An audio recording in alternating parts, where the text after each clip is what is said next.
नमस्कार दोस्तों, स्वागत है आपको हमारा यूट्यूब चैनल पर। एस एजुकेटर चैनल पर आपका स्वागत है।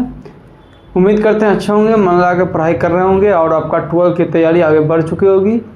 आई होप आप लोग का भी बिहार बोर्ड का खास करके 11th का एग्ज़ाम चल रहा है, तो उन बच्चों को भी 11th के एग्ज़ाम में थोड़ा व्यस्तता होगी। और अभी CBSE वालों का पता नहीं, लेकिन सभी की एग्जामिनेशन की टाइम आ चुकी, क्योंकि 11th की अब सारी एग्जामिनेशन अब होगी, क्योंकि बोर्ड की एग्ज़ाम 12th की अब जल्दी ख़त्म होने वाली है। तो चलिए, हम आपके साथ इस चैनल के माध्यम से स्ट्रीम आर्ट्स में हिस्ट्री और पॉलिटी का हम एक चैप्टर पढ़ा चुके हैं। आज हम हिस्ट्री का दूसरा चैप्टर स्टार्ट करते हैं, जो एक द्वितीय नगरीकरण किस तरीके से हुई, किस तरीके से जनपद काल आया, महाजनपद काल आया, कौन कौन से महाजनपद और जनपद प्रभावित हुए, कौन कौन से मजबूत थे, यार ये सारी चीज़ें जानना आपके लिए ज़रूरी है। चलिए और स्टार्ट करते हैं। देखिए, हिस्ट्री में टोटल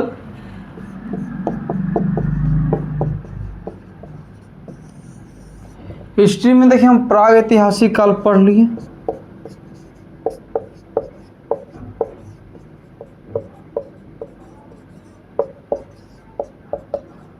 इसमें हमने हड़प्पा सभ्यता के बारे में जाना,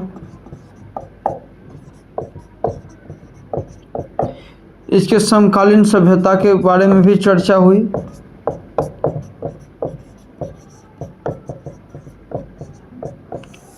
सबसे हिस्ट्री का पहला चैप्टर मैंने पढ़ाया, प्रागैतिहासिक काल हम लोगों ने पढ़ लिया। अब हम लोग जो भी पढ़ेंगे वो ऐतिहासिक कालखंड में पढ़ेंगे। ऐतिहासिक कालखंड 3 भाग में बटा हुआ है।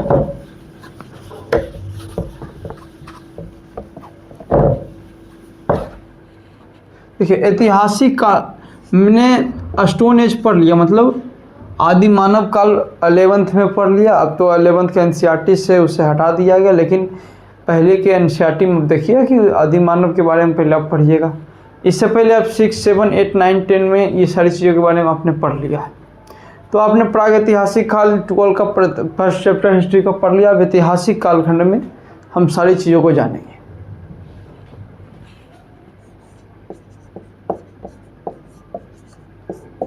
देखिए, ऐतिहासिक काल जो है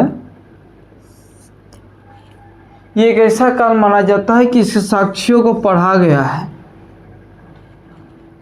इसके अवशेष मिले, मतलब इस ऐतिहासिक काल में अनेक क्षेत्रों की स्पष्ट जानकारी मिलती है, जो मुख्यतः अभिलेख पर ही नहीं, मतलब अभिलेख की शुरुआत तो पहले से हुई, लेकिन साम्राज्य के रूप में जब अभिलेखों को पूर्ण रूप से शुरुआत की गई है प्राचीन काल से ही थी। तो आगे ऐतिहासिक काल 3 भाग में बटी है। प्राचीन काल, प्राचीन भारत, मध्य भारत, मध्यकालीन भारत,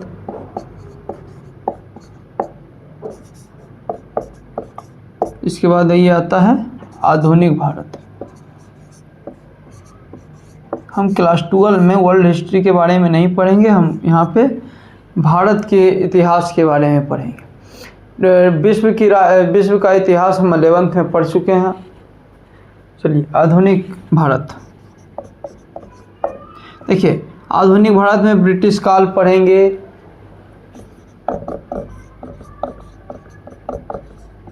और भारत की राजनीति के बारे में पढ़ेंगे, भारत की राजनीति।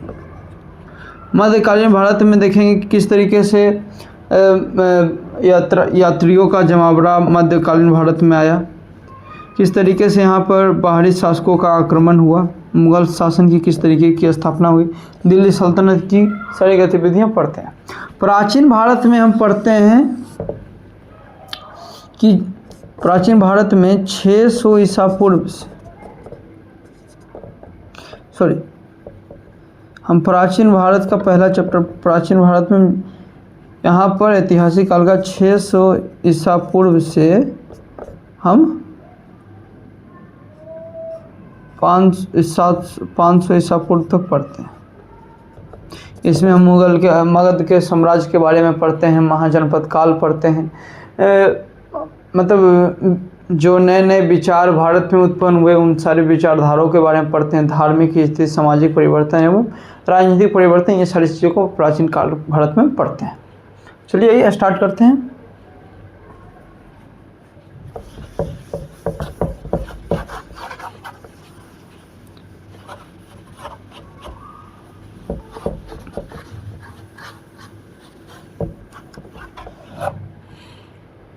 देखिए, आप जानते हैं कि हड़प्पा सभ्यता का पतन कब तक रहा? 19वीं ईसा पूर्व तक, ठीक है। उसके बाद भारत में 1500 ईस्वी में से वैदिक काल माना जाता है भारत में।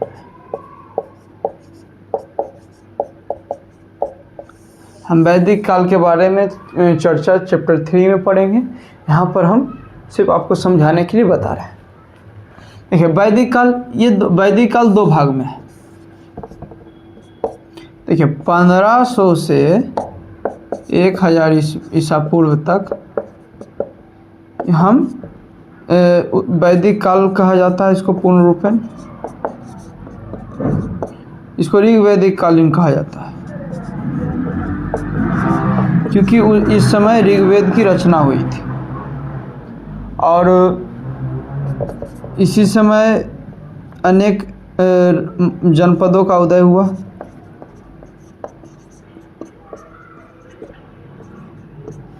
देखिए, 1000 ईसा पूर्व से हम 600 ईसा पूर्व तक हम उत्तर वैदिक काल पढ़ते हैं। इस समय देखिएगा कि किस तरीके के लोहे की खोज हुई।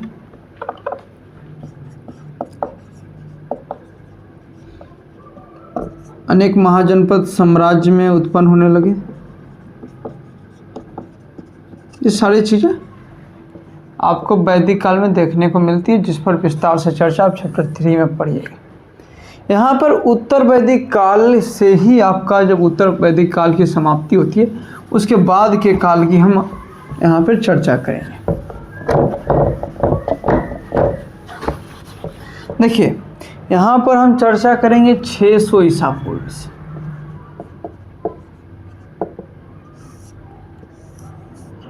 लगभग ये 5वीं ईस्वी तक हम यहाँ पर चर्चा करेंगे, उससे अधिक भी चर्चा होगी। देखिए, इस समय को कहा जाता है द्वितीय नगरीकरण।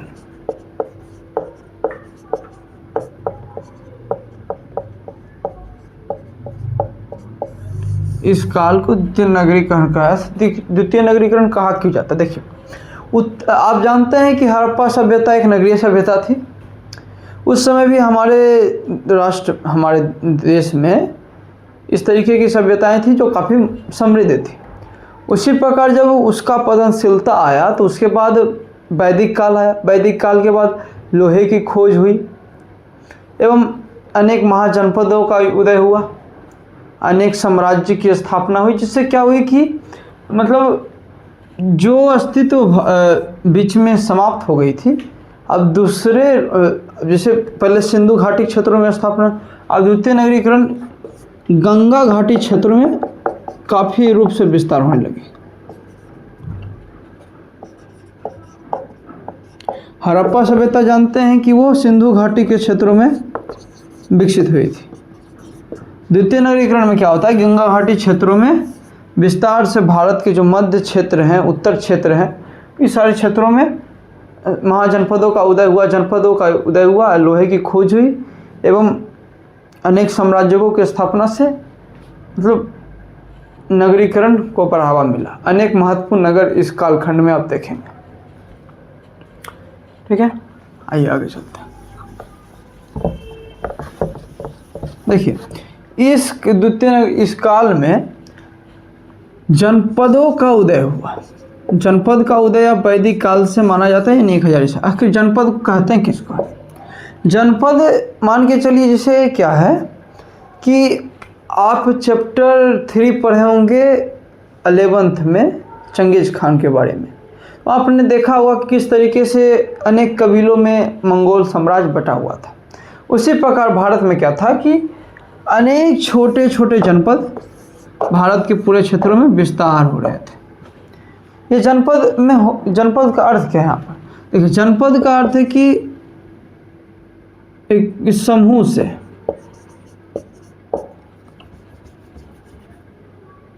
समूहों के लोग, मतलब ऐसा समूहों के लोगों का स्थान, निवास स्थान, मतलब जहाँ लोग रहते थे, अपने संस्कृति, अपने सभ्यता, अपने धार्मिक परंपराओं को एक साथ एक बंध के रूप में जहाँ वो निवास करते थे और जहाँ वो अपनी क्रियाकलाप या मवेशी को रखते थे, उसे जनपद कहा गया। ये छोटे छोटे गुटों में बटे हुए थे। ये इसमें मतलब आप कह सकते हैं कि कोई बड़ा क्षेत्र इसमें शामिल नहीं होता था। इसमें वहाँ के सरदार के द्वारा इसकी रक्षा की जाती थी और सभी जनपद आपस में विवाद होते रहते थे। देखिए, जब जनपद क्या हुआ, आखिर महाजनपद बना कैसे? जब भारत में अनेक जनपद छोटे छोटे भागों में बटे हुए थे, तो आखिर महाजनपद बना कैसे? देखिए क्या हुआ, जब छोटे छोटे जनपद अपनी ज़रूरतों को देखते हुए आपस में मिलकर एक बड़ा क्षेत्र मिला है, इसको कहा गया महाजनपद। महाजनपद जनपद से विशाल था। यहाँ अनेक तरह की गतिविधियाँ थी। यहाँ पर शासन व्यवस्था मजबूत थी। यहाँ पर जो वहाँ के शासक थे वो पूरी तरीके से उस महाजनपद पर नियंत्रण रखते थे, उस पर शासन व्यवस्था स्थापित करते थे। अनेक तरह की आर्थिक गतिविधियाँ थी, सामाजिक गतिविधियाँ थी, राजनीतिक गतिविधियाँ थी। इस महाजनपद में आगे चल के यही महाजनपद जो है आपका साम्राज्य बन जाता है। इस तरीके से जनपद से महाजनपद बनता है, जनपद से फिर साम्राज्य बन जाता है। ये प्रक्रियाएं होती है इस कालखंड के समय में। महाजनपद, देखिए महाजनपद के बारे में साक्ष्य हमारे हिंदू धर्म के ग्रंथों से भी है एवं अन्य धर्म के ग्रंथों से भी है।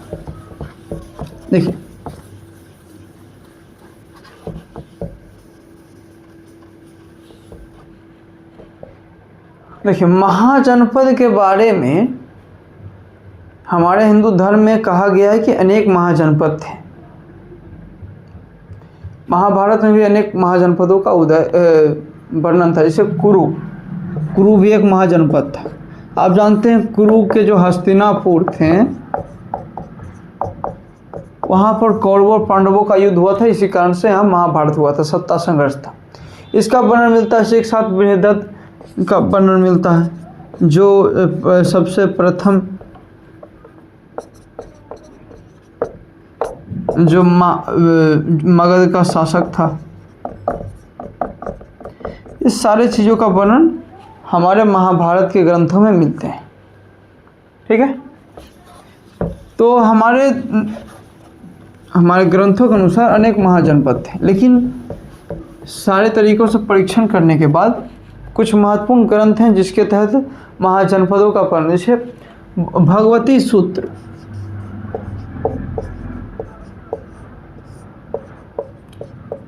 ये जैन धर्म का है। अंगुत्तर निकाय,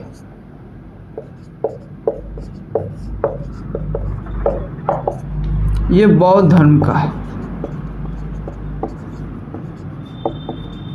और महाभारत से भी इसकी जानकारी प्राप्त होती है। ये तीन महत्वपूर्ण ग्रंथ हैं जिससे महाजनपदों के साक्ष्य के बारे में प्राप्त होती है। इन सभी परीक्षणों के अनुसार अंगुत्तर निकाय के द्वारा 16 महाजनपदों का वर्णन किया गया। एक मिनट,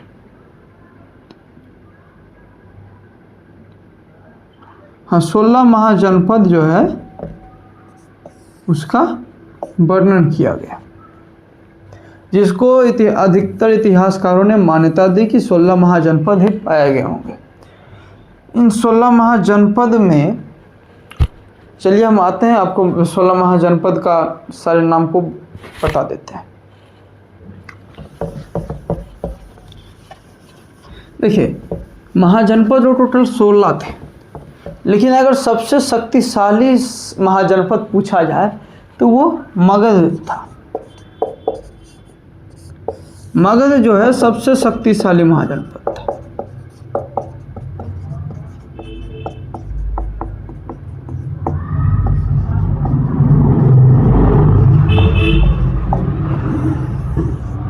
आखिर ये इतना महाशक्तिशाली जनपद कैसे था, ये सारी चीज़ों को हम पहले उनके शासकों के बारे में पढ़ेंगे, उसके बाद हम जब मौर्य साम्राज्य की थोड़ा विस्तारता पढ़ेंगे उस समय इसको पढ़ेंगे। आखिर मगध साम्राज्य की इतना मजबूती का क्या भूमिका। देखिए इसकी राजधानी जो है राजगिरी है। बाद में आगे चलकर जब मौर्य साम्राज्य आता है, हर्यक वंश आता है, तो ये पाटलिपुत्र में स्थापित हो जाती है उज्जैन के द्वारा। ये सबसे महत्वपूर्ण महाजनपद थे जो आगे चल के कई महाजनपदों को मिलाकर साम्राज्य की स्थापना की। इस साम्राज्य स्थापना में सबसे बड़ी भूमिका मौर्य साम्राज्य को दिया जाता है। इसलिए मौर्य साम्राज्य को इसलिए महत्वपूर्ण माना जाता है कि उसने साम्राज्य की नींव रखने में सबसे बड़ी भूमिका निभाई।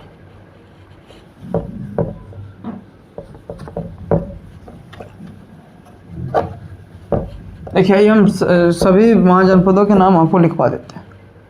देखिए एक अंग है जहाँ के आप महाभारत में पढ़ें कि यहाँ के राजा आप कह सकते हैं, यहाँ के राजा आपके थे कर्ण थे, लेकिन अंतिम राजा यहाँ पर वासुदेव या ब्रह्मदत्त थे। इसकी राजधानी थी चंपा। महाजनपद राजधानी,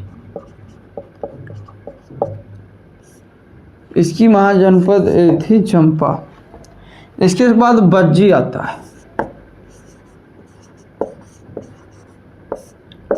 बज्जी की राजधानी हो जाती है यहाँ पर आपका वैशाली।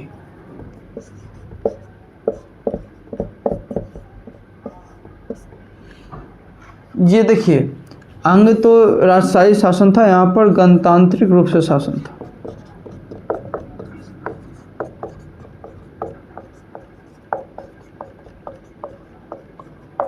ठीक है, आइए आगे चलते हैं। ये तीसरा आपका हो जाता है मगध।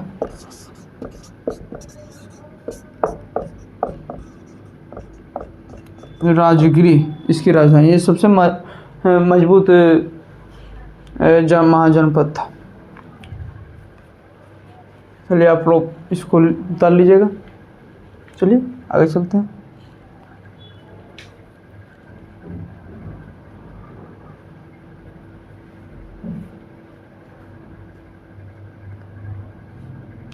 चलिए आप लोगों ने इसको समझ लिया होगा।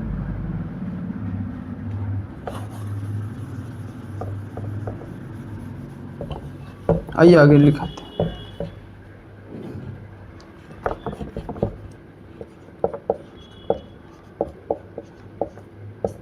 देखिए अंग पाया चंपा हो गया आपका। यहाँ पे मल्ल भी एक महाजनपद थी जिसकी राजधानी कुशीनगर थी।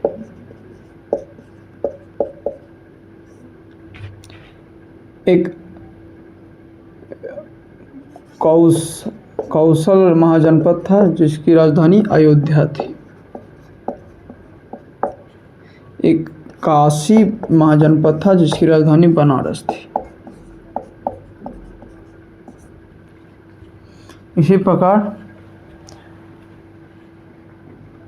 आपका एक सूरसेन नाम का महाजनपद था जो मथुरा थी। मथुरा सामाजिक और राजनीतिक सांस्कृतिक रूप से महत्वपूर्ण केंद्र था। यहाँ अनेक तरह की मूर्तियाँ बनाई जाती थी। बौद्ध मूर्तियाँ अनेक प्रकार के यहाँ पर भारतीय वास्तुकला के अनुसार बनाई जाती थी। इसी प्रकार आपका है एक छेदी महाजनपद है जिसका राजधानी बुंदेलखंड एवं सोतीवती थी। सोतीवती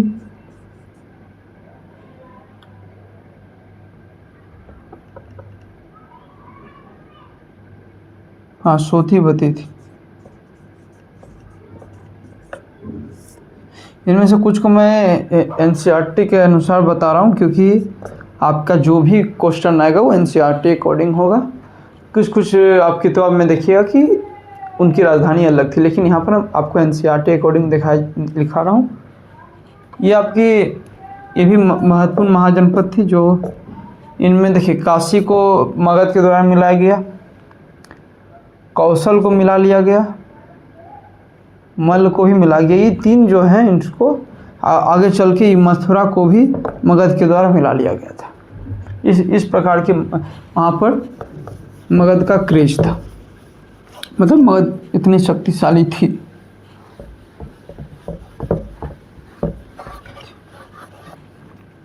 देखिए, एक आपकी राजधानी है अवंती, इस पर आपका मगध के द्वारा इस पर भी मतलब कह सकते हैं कि इस पर भी कब्जा किया गया था। इसकी राजधानी थी उज्जैनी व महिष्मती। एक थी यहाँ पे कुरु, जिसको मैंने आपको पहले बताया था, हस्तिनापुर।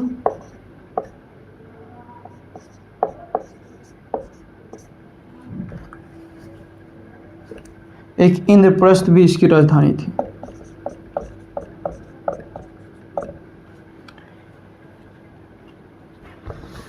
इसको आप महाभारत में इस महाजनपद का चर्चा मिलता है।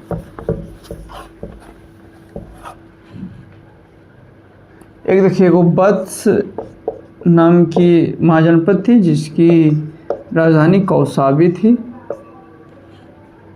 एक गांधार का भी वर्णन आपको महाभारत में मिलेगा।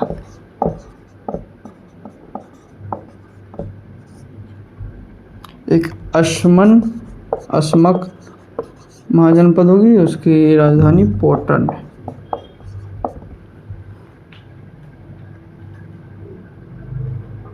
एक मत्स्य नाम की आपको महाजनपद है, उसका राजधानी विराटनगर है।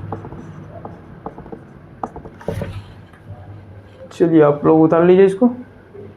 कौशाम्बी इस तरीके से होगी। चलिए आगे चलते हैं।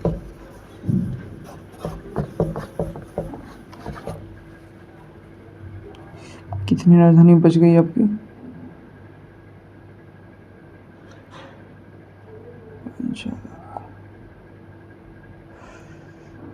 आपकी दो और महाजनपद लिखवाना है।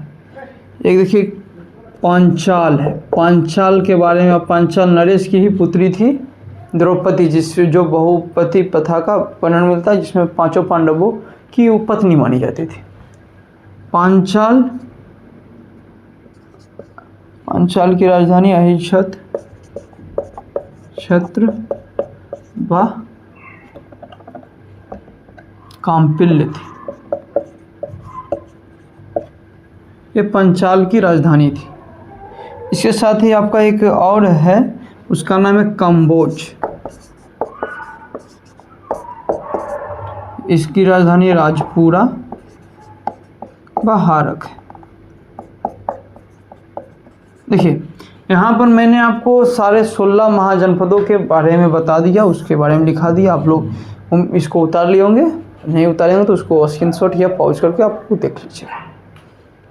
देखिए, इसमें से 2 महाजनपद ऐसे हैं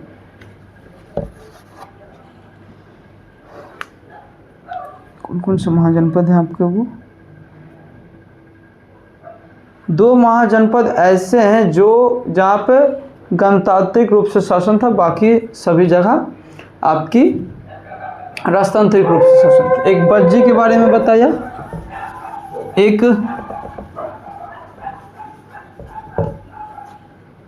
एक और महाजनपद थी, उसका नाम याद नहीं आ रहा है, एक मिनट देखिए।